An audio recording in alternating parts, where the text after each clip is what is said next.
시온산에 하나님이 계시는 곳을 시온산으로 그 성경에 표현을 해요. 시온산, 뭐 찬송도 있죠. 그런데 이제 이 산의 개념이 어디에서 가장 강하게 나타나냐면 신의 산이라는 곳에서 하나님의 아주 여기에서 나타나는 하나님의 뜻이 여기서 아주 강하게 나타나죠. 그런데 이제 신의 산과 아주 대조되는 산이 신약에서 나와요. 그게 무슨 산이에요? 우리가 잘 아는 갈보리 산이에요. 이거 찬양도 있죠. 갈보리 산이 십자가 섰으니 주가 고난을 당하더라. 이렇게 하는 이 갈보리 산. 그래서 이 산의 이야기는 참 재밌는 게요. 신의 산과 갈보리 산의 두 대조를 통해서 두 산을 비교하면서 신의 산이 무너지는 이야기를 해주고 있어요. 이 갈보리 산으로 인해서. 그래서 신의 산이 의미하는 거, 신의 산이 내포하고 있는 것, 그 다음에 갈보리 산이 내포하는 것은 아주 극명하게 신의 산은 율법을 내포를 하고요. 율법을 의미를 해요. 포함을. 신의 산은 뭘 포함하겠어요? 그러면 뭘 나타내겠어요? 하나님의 은혜를 나타내는 아주 두 산의 대조가 아주 멋지게 등장을 합니다. 그래서 이 은혜의 산, 갈보리 산이 신의 산을 깨부수는 역사적인 현장이 바로 갈보리 산의 현장에서 일어나는 이야기입니다. 근데 이제 이 에덴 동산이 우리가 잠깐 리뷰를 하면 에덴 동산은 가장 큰 모티브 중에 하나가 성전의 개념이죠. 성전. 근데 성전의 개념 세 가지. 얼른 뭐예요? 대답을 빨리 해주셔야 돼요. 우리 교회 단점 중에 하나가 뭐냐면요. 그 커뮤니케이션이 자주 이루어져야 돼. 예배 시간에도 실은. 그래서 시편이나 이런 거 보면 아멘으로 화답을 하잖아요. 화답하게 하잖아요. 그게 굉장히 중요한 건데 우린 배우는 시간은 더 그래야 돼요. 성전의 개념이 첫 번째, 왜 성전의 개념이 에덴 동산에 있다겠어요? 알 때까지 기다려야 돼.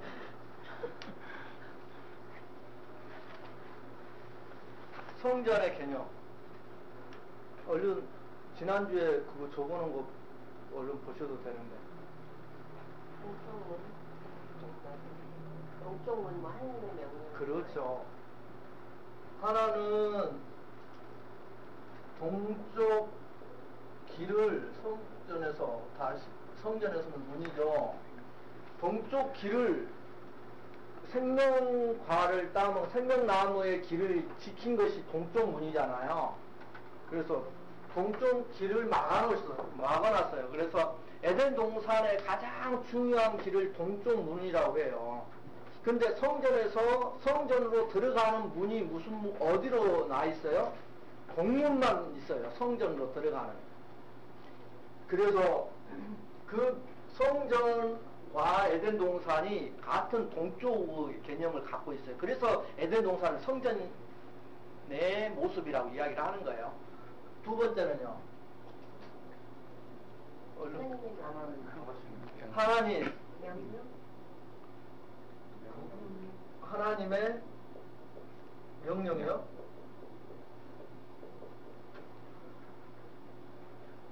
하나님이 임하시는 거죠. 하나님이 임하시는 곳, 하나님이 거하시는 곳이죠.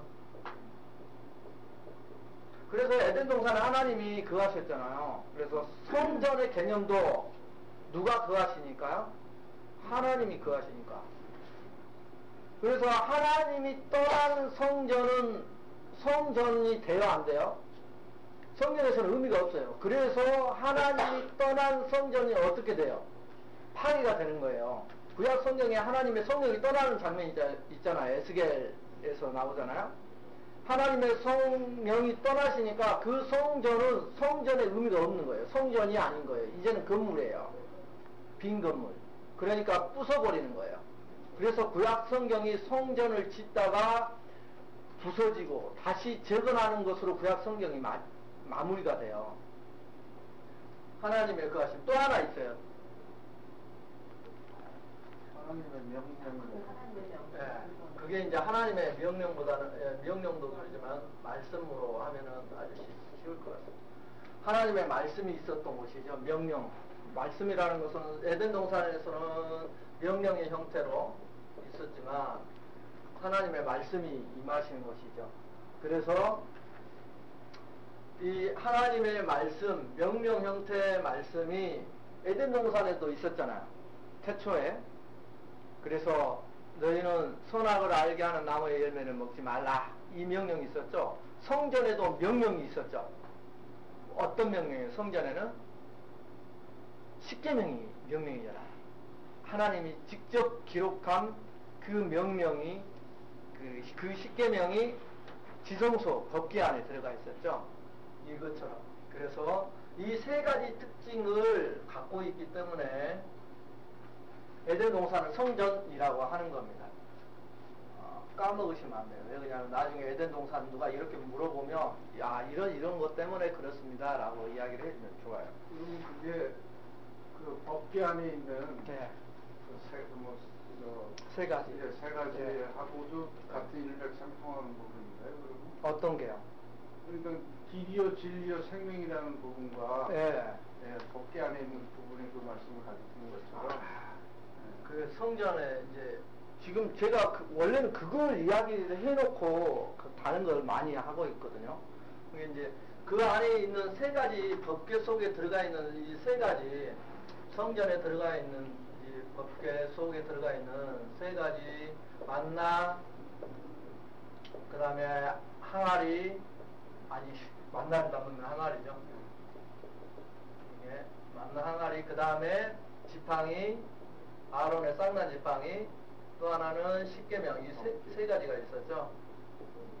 근데 이 두 가지는 사라지죠. 이것만 나중에 남아요. 구약성경에. 근데 전부 다 이것이 예수 그리스도에 대한 설명을 그렇게 하고 있으니까요. 굳이 틀릴 수가 없어요. 전부 다 그 예수 그리스도를 설명하는 거예요. 쉽게 말해서 만나도 우리가 성경에서 나오잖아요. 하늘에서 내린 만나를 너희 조상들이 먹었으나 죽었다. 그러나 내가 하늘에서 참 만나를 주겠다. 예수 그리스도는 예수님이 말씀하신 그 참 만나, 하늘의 떡. 이게 이제 떡 이야기.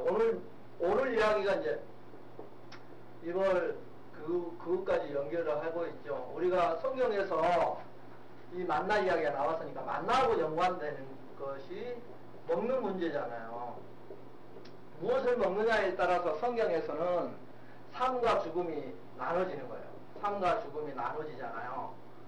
그런데 이 먹는 문제가 만나의 문제를 가지고만 그렇게 설명한 것이 아니라 이 먹는 이야기가 어디서부터 출발을 해요? 에덴 동산에 선악을 알게 하는 나무의 열매, 여기서부터 출발해요. 그래서 선악과 생명과 이야기부터 먹는 이야기가, 그죠? 여기서부터 무엇을 먹느냐에 따라서 생사를 결정하는 이야기가 출발해서 신약에서 이걸 어떻게 풀이를 해버리냐면 두 가지로 풀이를 해요.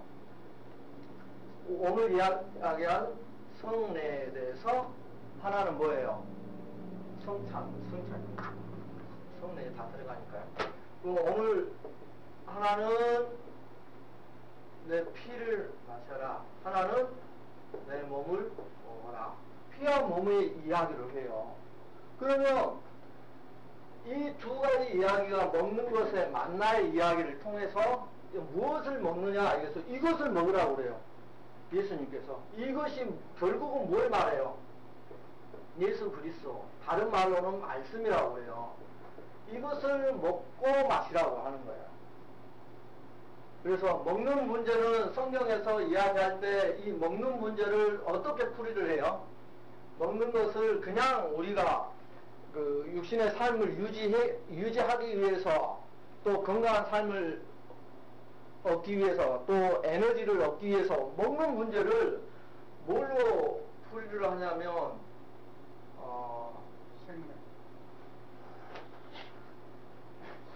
생명.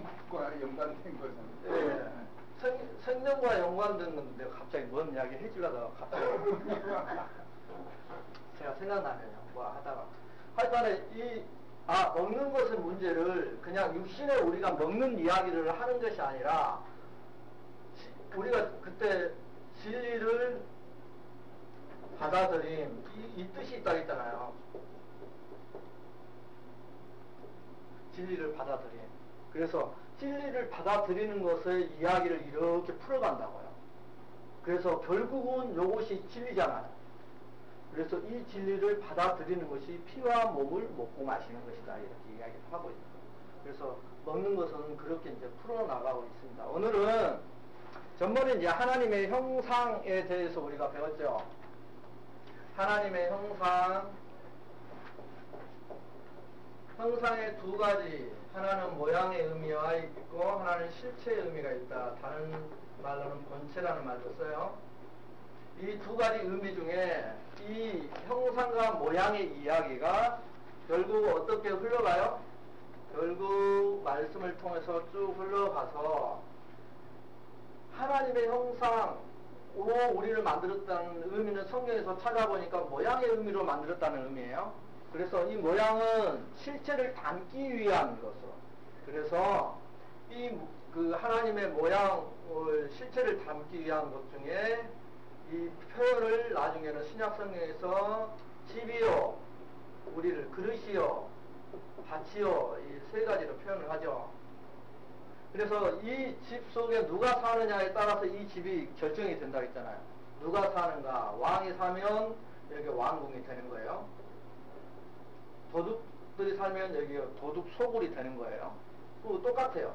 누가 사느냐의 결정이에요. 그래서 성경의 이야기는 우리가 하나님의 집이 되려면 하나님의 집이니까 누가 산다는 거예요? 하나님이 산다는 거예요. 그렇게 이야기가 다 그렇게 정리가 돼요. 그릇도 마찬가지죠. 이 그릇 속에 고배를 담은 그릇. 그래서 이게 가장 중요하다는 것이죠. 그래서 집이 중요합니까? 그릇이 중요합니까? 이걸 표현할 때 성경에서는 그것이 중요한 게 아니라 이게 더 중요하다. 이걸 이야기를 표현을 하고 있는 거예요. 그래서 이 밭은 가끔씩 성전의 이야기로 표현을 해요. 성경에서 밭은. 이건 똑같은 거잖아요. 하나님이 거하시는 것이 성전이니까. 이런 이야기를 쭉 해나가는 거예요. 그래서 이 모양으로 만든 우리 속에 그러면 선악과 이야기 했을 때 우리가 이제 선악과 이야기 오늘 이야기가 나왔으니까요. 선악과라는 것은 과일 과자예요. 선과 악을 알게 하는 나무를 세자로 줄여서 선악과 이야기를 하는 거예요. 그래서 성경에 선악과라는 말이 없는데 왜 선악과 자꾸 씁니까? 하는 분들이 가끔씩 있어요. 한자를 그렇게 한자로 써서 그렇게 하는 거예요. 그걸 모르시고 이야기를 하는 거예요. 근데 이제 그러면 여기 이제 생명과 선악과 나무가 아주 재미있는 이야기가 많이 있어요. 오늘 그것을 좀 자세히 살펴보려고 합니다. 창세기 2장 한번 보겠습니다.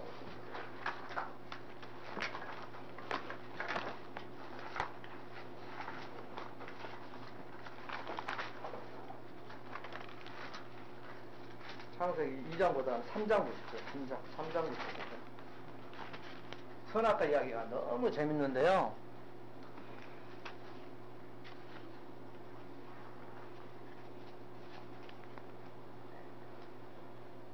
3장 1절부터 7절까지 같이 읽겠습니다. 시작.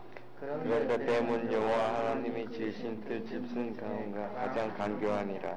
뱀이 여자에게 물어 이르되 하나님이 참으로 너희에게 동산 모든 나무 열매 말라 하시되 여자가 뱀에게 말하되 동산 나무의 열매를 우리가 먹을 수 있으나 그만 동면에 있는 나무 열매는 하나님의 말씀에 먹지도 말고 만지지도 말라. 너희가 죽을까 하노라 하셨느니라. 뱀이 여자에게 이르러 너희가 결코 죽지 아니하니 너희는 그것을 먹는 날에는 너희 눈이 밝아질 것이되 선악을 알 줄 하나님이 하십니다. 여자가 그 나무를 본즉 먹음직스럽고 범직스럽고 지혜롭게 할 만큼 탐스럽게 한 나무이다. 여자가 그 열매를 따먹고 자기야 남편을 그때 예고의 발각을 곁하게 무화과 나무 잎을 넣고 심한 사마라. 여기서 아주 재밌는 이 스토리가 나오는데요. 이제 우리가 선악과 따먹는 이야기는 너무 잘 알잖아요. 근데 이제 세 가지 한번 선악과에 대해서 한번 살펴보려고 합니다. 자, 뱀이 유혹을 하는데 사단이 뱀의 유혹, 그러니까 오늘 말씀을 좀 자세히 한번 보면요. 여자가 뱀에게 말하되 동산 나무의 열매 2절입니다. 우리가 먹을 수 있으나 동산 중앙의 나무의 열매는 하나님 말씀에 너희들은 먹지도 말고 만지지도 말라. 너희가 죽을까 하였노라. 뱀이 여자에게 결코 죽지 아니하리라. 너희가 먹는 날에는 해야지. 5절부터 4절부터 나오죠. 4절부터 뱀의 이야기가 나옵니다. 뱀의 유혹이 나오죠. 자, 첫 번째 뱀의 유혹이 무슨 내용이에요? 빨리 답변을 해주셔야 돼요.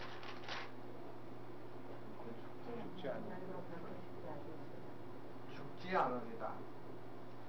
두 번째. 네? 네, 눈이 밝아지리다. 그 다음에 선악을 하나님과 같이 선악을 알 줄 압니다. 자, 세 가지가 나와 있어요. 자, 답변을 잘 해보셔야 돼요. 이 마귀가 유혹한 이 세 가지의 이야기는 성경을 통해서 쭉 전체적으로 흘러가는 내용입니다. 어디까지 흘러가요? 우리가 요한일서인가요? 거기가 내가 성경을 찾아갈까요? 이 세 가지, 성경의 세 가지 이야기는요, 요한일서일 거예요. 이게 세 가지 이야기는 요한일서의 이 세상의 모든 것이 육신의 정욕과 안목의 정욕, 이생의 사랑, 이걸 이 세상에 있는 모든 것으로 표현을 하고 있어요. 아마 요한일서 몇 장인지 모르겠네요. 봐보십시오. 이렇게 세 가지로 표현을 하고 있죠. 근데 이 세 가지의 표현이 선악과의 세 가지 사단의 유혹에서부터 출발해서 이 유혹이 처음에는 선악과 에덴 동산의 이야기가 그림으로 보여주는데 이 그림, 에덴 동산의 그림의 이야기는 계시록, 그러니 창세기 1장, 2장의 이야기는 계시록 21장, 22장 이 두 개가 딱 어우러진다고 했잖아요. 똑같은 이야기를 하고 있는 거예요. 창세기 1, 2장 이야기가 계시록 21장, 22장 우리가 배우고 있는 그거와 똑같은 이야기를 하는데 이것도 마찬가지로 이 세 가지 유혹의 이야기가 성경에 이 세 가지 세상에 있는 모든 것의 표현을 세 가지로 해요. 육신의 종용, 안목의 종용, 이생이잖아. 근데 이 세 가지 이야기가 중간에 뭐가 끼냐면 예수 그리스도의 시험이 나와요. 마태복음 4장의 이야기. 예수 그리스도의 세 가지가 몇 가지예요? 똑같이 세 가지 시험을 받아요. 예수님의 시험이 똑같이 세 가지가 나오죠. 하나는 돌이 떡이 되게 하다. 두 번째는 성전에서 뛰어내려라. 세 번째는 나를 경배하는 이 세상을 모두 주겠다. 이 세 가지 시험을 해요. 그런데 이것이 전부 다 연관된 거예요. 성경의 이 최초의 뱀의 유혹은 끝까지 우리를 이것으로 이끌어가요. 우리가 지금도 이 땅을 살아가면서 이 세 가지에서 벗어나는 사람이 있나요? 아무도 없죠. 저도 이 세 가지에 갇혀 있어요. 이 갇힌 이야기가 여기서부터 출발을 하더라는 거예요. 근데 이 시험을 예수님이 세 가지 시험 똑같이 연관이 되는 거예요. 세 가지 시험이 뭐야? 여기는 이것은 유혹이고요. 여자가 그 나무를 선악과를 본즉 먹음직도 하고 그 다음에 보암직도 하고 그 다음에 제가 이제 이걸 제가 만든 말입니다. 지혜롭직도 하고 이렇게 지혜롭직하고 이 세 가지 현상이 나타난 거예요. 선악과를 볼 때 사단의 유혹에 넘어가니까 이렇게 되는 거예요. 실은. 그래서 먹음직은 육신의 종욕의 이야기잖아요. 먹는 이야기는 육신하고 관련된 거죠. 보암직은 복이 좋다는 거죠. 보암직은 안목의 종류. 안자가 볼 안자예요. 눈 안자. 이게 똑같은 거예요. 지혜롭직은 이생의 자랑이 지혜롭직 하는 거 아닌가요? 그죠?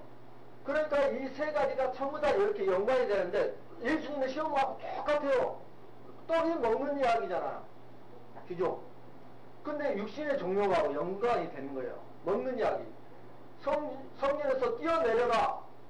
사람들이 많이 너를 보고 너를 영웅시할 것이다. 이 이야기하고 똑같은 거예요. 안목의 자랑. 지혜롭지. 이게 세상의 지혜, 이생의 자랑, 이 전부 다 자기 지혜를 자랑하는 거잖아요. 그리고 세상 모든 것을 주겠다. 이것이 그걸 이야기하는 거거든요. 세상의 모든 것을 나한테 경배를 하면. 그것이 이 세 가지 이야기가 예수님의 시험의 세 가지 이야기, 세상의 모든 것의 세 가지 이야기가 다 이렇게 연결이 되는 거예요. 그래서 이 세 가지 이야기를 성경을 통해서 예수님이 어떻게 이기시는가를 보여주는 거죠. 이 시험을. 어떻게 이기셔요? 결국 말씀으로 이기시잖아요. 이것은. 이 말씀으로 이겨내시는 걸 보고 우리도 이 세 가지 세초의 사단의 유혹이 지금 세상의 모든 것이 되어있는 상태에서 이것을 이길 수 있는 유일한 길은 이 말씀밖에 없다는 거예요.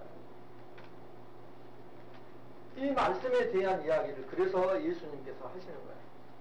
그분이 이 말씀으로 오시는 거잖아요. 이분이 말씀으로 오신 이 분이 처음에는 한계를 갖고 있죠. 육체적 한계. 육체적 한계. 육체를 갖고 오셨기 때문에 만나더라도 1대1 뭐 산상수훈할 때 모여있는 사람들에게 전할 수 있는. 그럼에도 불구하고 육체로 오셨을 때 제자들의 한계가 보이죠. 제자들의 한계가 나타나요. 그렇게 말씀을 배우고 기적을 보고 체험을 했는데도 불구하고 제자들이 배반해요, 안 해요? 성경에서는 배반을 한다고 나와요. 제자들이 언제 정말로 이제 하나님께서 이제는 영으로 오셨을 때, 성령으로 오셨을 때, 이때 이제 도망가고 두려움에 떨던 제자들이 성령에 의해서 이들이 담대함을 얻죠.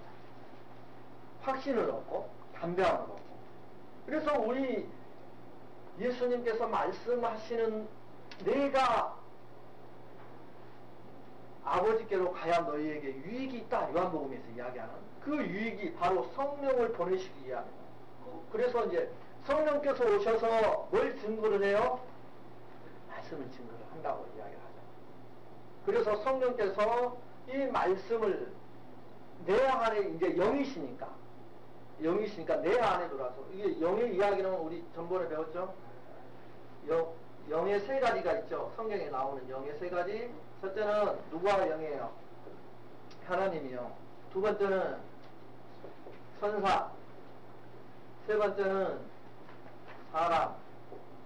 그래서 사람이 동물과 차이점이 있죠. 동물과 차이점. 무엇 때문에 동물과 달라요? 요것 때문에 영이 있다는 거다. 동물은 영이 없어요.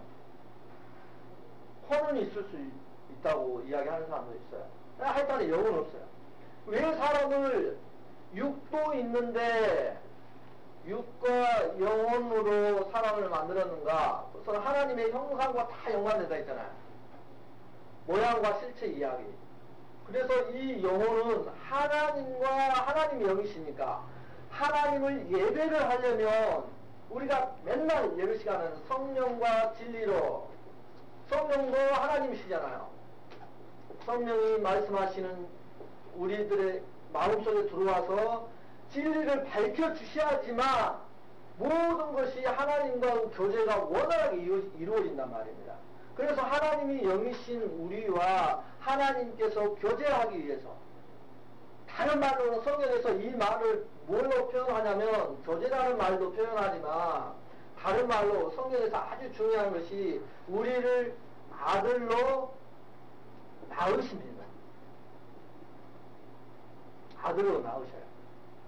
그래서 이 아들로 낳으시는 이야기를 어디서부터 또 하냐면 아들로 낳는 이야기를 아브라함의 축복에서부터 시작을 해요. 아브라함에게 하늘의 무뼈를 보라, 그 무뼈처럼 셀 수 없는 자손을 너희에게 주겠다 하면서 갈라디아서에서는 많은 자손을 가리켜 아브라함의 자손이라 하지 않고 오직 누구를 가리켜? 하나를 가리켜 아브라함의 자손이라고 하는데 그 하나가 곧 누구예요? 예수 그리스도라 이렇게 표현을 하잖아요. 그래서 아브라함에게 씨를 주는 아브라함의 씨는 누구를 말해요? 하나님이 축복했던 그 아브라함의 씨는 예수님입니다. 근데 재미있는 게 이 예수님 안에 모든 하나님의 택한 백성이 이 속에 다 들어가 있어요.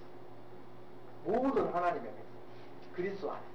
그러면 이 예수 그리스도를 성경에서 재밌게 표현하는 게 뭘로 표현해요? 표현하는 것 중에 하나가 재밌는 것이 둘째 아담이에요. 둘째 아담 속에 들어가 있는 모든 점. 우리가 에덴 동산의 이야기는 그 이야기, 여기를 첫째 아담이. 그래서 첫째 아담 속에 들어있는 모든 씨, 둘째 아담 속에 들어있는 모든 씨. 그래서 우리가 이 이야기, 두 아담을 비교를 하면서 우리가 하나님께서 아담 속에 이 씨를 모두 씨를 넣어놓으신 거예요. 그래서 이 아담의 이야기도 나중에 살펴보면 되게 재밌습니다. 이런 것이 쭉 흘러가게 돼 있어요. 이 엉뚱한 데로 자꾸 제가 빠지려고 합니다. 이 선악과 이야기가 그래서 이렇게 사람을 육신의 영혼을 만든 것이 이 하나님과 교제하기 위해서 교제를 한다는 것은 하나님과 교제를 한다는 것도 있지만 하나님의 아들이 된다는 의미예요. 아들이 어떻게 됩니까? 똑같은 원리예요. 아들이 어떻게 돼요? 우리가 결혼을 하면은 난자와 정자가 만나야지 되잖아요. 근데 정자를 씨라고 불러요. 씨. 이것과 비슷한 원리를 그림으로 보여주는 거예요. 우리 육신을 통해서.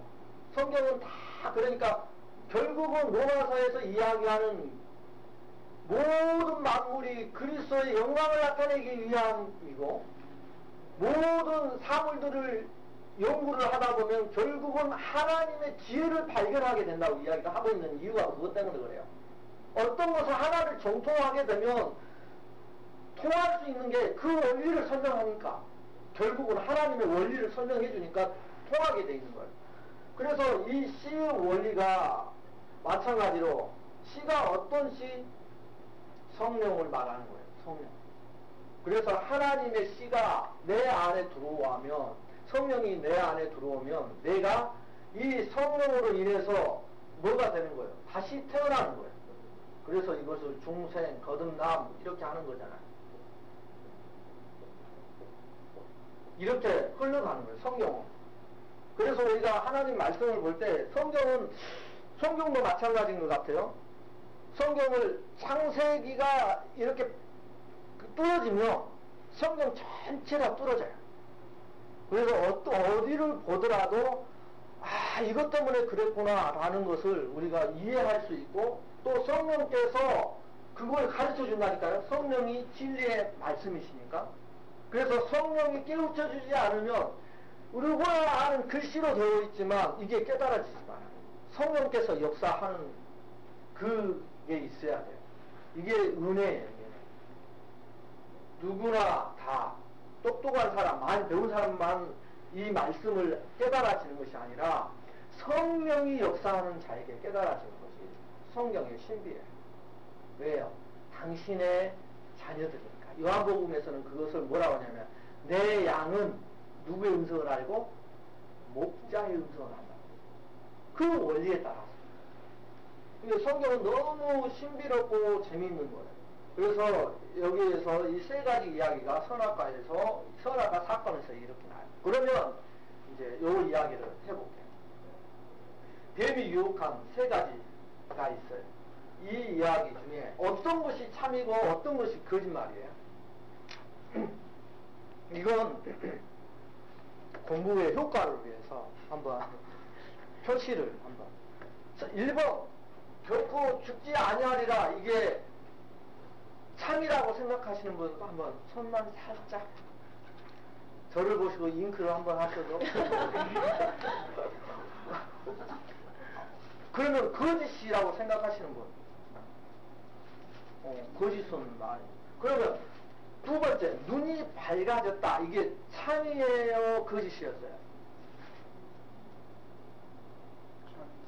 참. 왜요? 선악을 알게 됐고 그 판단하게 됐어요. 찾아봅시다. 집사님. 지금 맞췄는데요. 지금 3장 찾으셨죠? 3장 22절. 22절 한번. 3장 22절.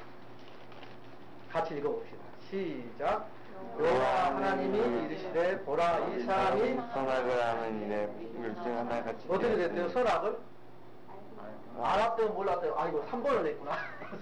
미안합니다. 3번에 맞지 그거예요. 엉뚱한 걸 찾았네. 이 선악을 아는 일에 우리와 같이 하나님같이 알게 되었다고 이야기하죠. 그래서 왜 이거 3번 이것도 참이 되죠? 이것도 맞아요? 그럼 2번 눈이 밝아져 봐보세요. 7절 아까 답이 나왔는데 왜 7절 한가 그랬어요. 자 2번을 3번을 자 7절 시작. 이에 그들이 눈이 밝아져. 그러니까 눈이 밝아진다는 사단의 이야기가 참이었어요. 그죠? 이게 참. 3번에 선악을 알 줄을 하나님이 아신다고 꼬셨잖아요. 근데 그것도 참이야. 그러면 이제 첫 번째 문제가 이게 걸려요. 결코 죽지 아니하리라. 사단은 그랬어요. 근데 하나님은 뭐라고 했어요? 2장 16, 17절 한번 읽어봅시다. 2장 16, 17절 정확하게 알아야 되니까. 2장 16, 17절 시작. 여호와 하나님이 그 사람에게 명하여 이르시되 동산 각종 나무의 열매는 내가 임의로 먹되 선악을 알게 하는 나무의 열매는 먹지 말라. 내가 먹는 날은 반드시 죽으리라. 그러니까 이 문제 여기서 세 가지 사단의 유혹 중에 첫 번째 것이 문제예요. 첫 번째 것은 한번 생각을 해보십시오. 이 말씀하고 사단의 유혹 두 가지를 고민을 해보시면서 사단의 유혹이 두 가지는 지금 참으로 나왔어요. 그러면 첫 번째 이 죽음의 문제가 참이에요, 거짓이에요? 고민 빨리 해보십시오. 참이에요, 거짓이에요? 거짓이죠. 왜 그러냐면 거짓이라고 한번 생각을 해보십시오. 이것을 먹는 자는 반드시 죽으리라 했는데 이걸 선악과를 먹었어요. 죽었어요, 안 죽었어요? 안 죽었죠. 900 몇 세까지 살았잖아요. 피잖아요. 성경을 보니까 이거 아담의 족보 나오잖아요. 900 몇 세까지 살았어요, 아담이. 그러니까 이것도 참이네. 제가 이거 알고 난 다음에 쇼크를 먹었지 않습니까? 사단의 유혹이요. 우리에게 찾아올 때 절대 거짓 부렁이를 이렇게 눈치채게 절대 안 합니다. 아담이 똑똑했어요? 그냥 평균이었어요? 바보였어요? 성경에 보면 아주 똑똑했어요. 그러면 똑똑한 증거가 무엇입니까? 라고 물어볼 수 있잖아요. 그 증거 중에 하나가 이름 짓는 거잖아요. 이름 짓는 것은 나도 해야겠다. 그렇게 할 수 있는 사람이 있죠. 그래요. 우리도 이름 지어줄 수 있어요. 그런데 이름 짓는 것이 문제가 아니라 이름을 지어줄 수 있는데 그 동물들, 이 땅에 있는 동물들이 얼마나 많아요.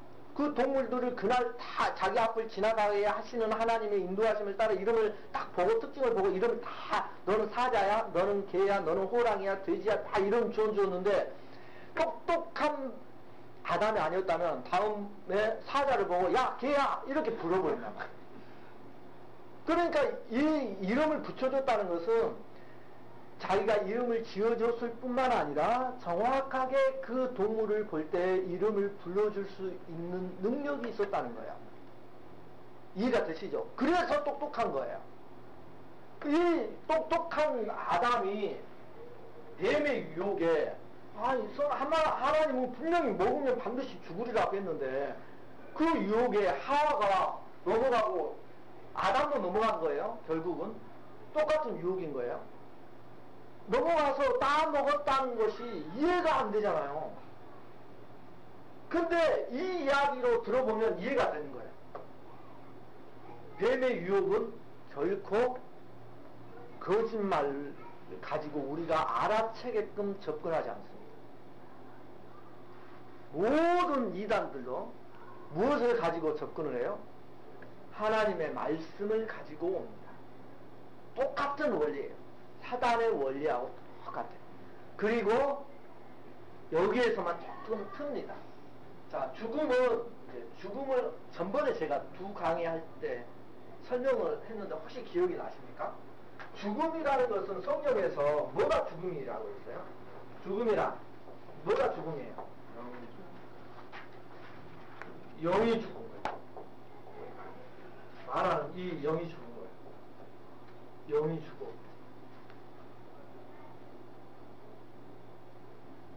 성경에서 말하는 것은 영의 죽음이에요.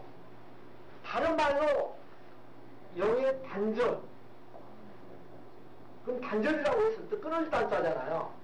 그러면 뭐하고 끊어졌다는 거예요? 하나님과 끊어졌다는 거예요. 그러니까 이것은 성경에 그대로 증명이 되는 이유가 선악과를 먹고 나서 그들의 눈이 밝아져서 선악을 알게 되니까 그들이 어떻게 했어요? 바로 반응이 어떻게 나타났어요? 치마를 입더라. 치마보다는 옷이죠. 옷이라고 표현해요. 옷을 입더라 그러잖아. 바로 반응이. 그러니까 이 하나님과 교제가 단절되고 이 하나님의 말씀을 어김으로 말해서 죄가 들어오게 되고 이 죄가 하나님을 두려운 존재로 만드는 거예요. 그래서 하나님이 찾으니까 아담아 네가 어디 있느냐 그러니까 아담이 답변하는 게 있죠. 내가 두려워 숨었나이다 그러잖아요. 이게 그래서 우리가 여기에서 이야기한 왜 영이신 하나님 천사가 두 개로 되죠. 천사 하나님의 심부름꾼도 있지만 천사가 타락한 천사가 뭐예요? 사탄이에요. 여기도 천사 그룹에 들어가는 거예요. 그래서 사탄도 영인데 왜 안 넣나 이 생각하실까봐 천사가 타락. 그래서 여기에서 바로 영이 죽었다는 특징이 그렇게 나타나는 거예요. 하나님과 단절이 돼버리니까. 근데 육신은 사는 거예요. 육신은 900몇 세까지. 이런 것을 보면서 이 선악과의 이야기가 하나님과의 이 죽음의 이야기는 이 이야기를 했구나. 하나님께서 반드시 죽으리라. 하나님의 반드시 죽으리라. 그 이야기는 무엇이 죽으리라? 영이 죽으리라. 이야기예요. 근데 이 사단은 이 죽음을 무엇이 죽으리라로 바꿔요? 육체의 죽음으로 바꿔요. 그것만 살짝 틀어놓은 거예요. 먹어봐. 절대 안 죽어. 꼬셨죠. 그러니까 떡 먹었어요. 죽었어요? 안 죽었어요? 안 죽네? 누구 말이 사실이에요? 사단의 말이 사실이에요. 여기에서 재밌는 이야기가 있죠. 하와가 먼저 따먹었잖아요. 왜 아담이 먼저 안 따먹었을까요? 실험을 해요. 네가 먹으면 죽나 안 죽나? 안 죽으면 먹고 그러니까 누가 더 나쁜 놈이 이해가 좀 되십니까? 와, 우리 남자들의 그 약삭 발음이 그런 이야기도 있어요. 먼저 야 제가 죽나 안 죽나 보자 하고 왜 하나님 명령을 들었으니까 딱 먹는데 안 죽은 거예요?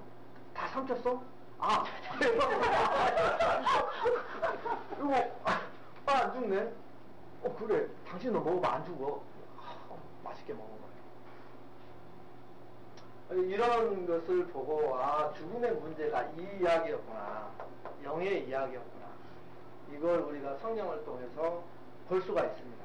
그래서 이 이야기가 바로 창세기 2장과 3장에 나오는 아주 놀라운 하나님의 이야기입니다.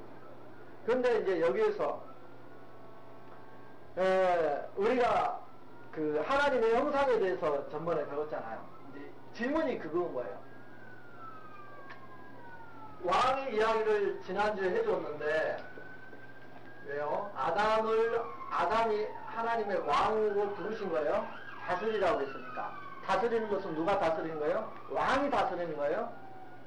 그래서 이 왕권을 아담이 부여받은 이 세상의 왕, 아담이 부여받은 것은 이 세상의 왕이에요. 이 왕권을 사단에게 빼앗기잖아요. 그래서 사단이 이 세상의 임금이라고 그러잖아요. 근데 이 마태복음 4장의 시험의 이야기가 똑같이 이 이야기가 나와요. 자, 임금이기에 이 세상 모든 것을 줄 수가 있는 거예요. 그래서 예수님께 시험을 할 때 네가 나에게 경배하면 이 세상 모든 것을 주겠다고 한 거예요. 예수님이 거기에서 토를 안 달잖아요. 너에게 넘겨준 것이다, 하나님께서. 그래서 토를 안 달아요. 그래서 이 세상 임금이라고 한 거예요. 그 다음에 이걸 예수님께서 회복을 하시잖아요. 그래서 이 왕권을 여기서는 이 세상이나 오는 모든 세상의 왕이 되시죠. 이 왕권을 회복을 해요. 왕권을 회복했는데 왕권을 회복하자마자 누구에게 줘야 돼요? 이제 빼앗겼던 아담에게 줘야 되잖아요. 줘요. 계시록에 보면 그 보좌에, 어린 양 보좌에 누구들 같이 앉혀요? 우리를 같이 앉혀요. 우리를.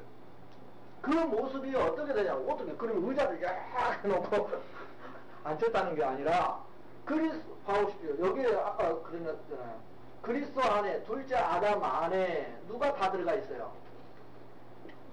우리가 다 들어가 있잖아요.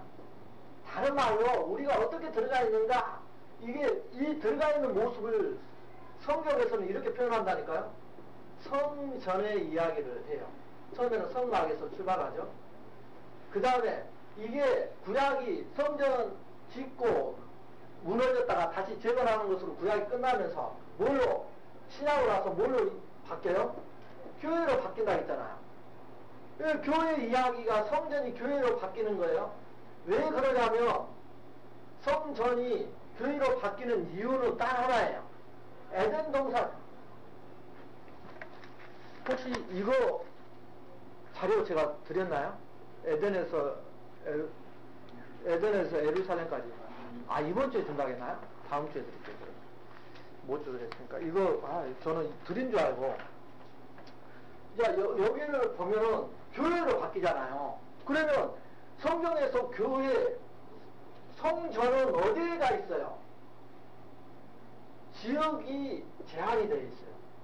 성전은 어디에만? 예루살렘에만 있잖아요. 예루살렘에만. 그래서 사마리아의 의인에게 이야기한 예수님과 대화가 무엇의 가장 중심이라고 그랬어요? 예배에 대한 가장 핵심이라고 그랬잖아요. 왜 핵심이냐? 사마리아의 의인은 이 뜻으로 물어봐요. 예배해야 할 장소를 물어봐요. 예배할 곳이 예루살렘입니까? 예루살렘 성전입니까? 아니면 우리 사마리아인들이 그리심 산에다 성전을 지었는데 그곳입니까? 장소를 물어봐요. 어디에서 드리는 예배가 참 예배입니까? 아니, 이렇게 장소를 물어봐요. 그런데 예수님은 답변을 어디에서 드리는 예배가 참 예배입니까? 라고 물어보는데 예수님의 답변은 장소로 답변을 않고 뭐로 답변을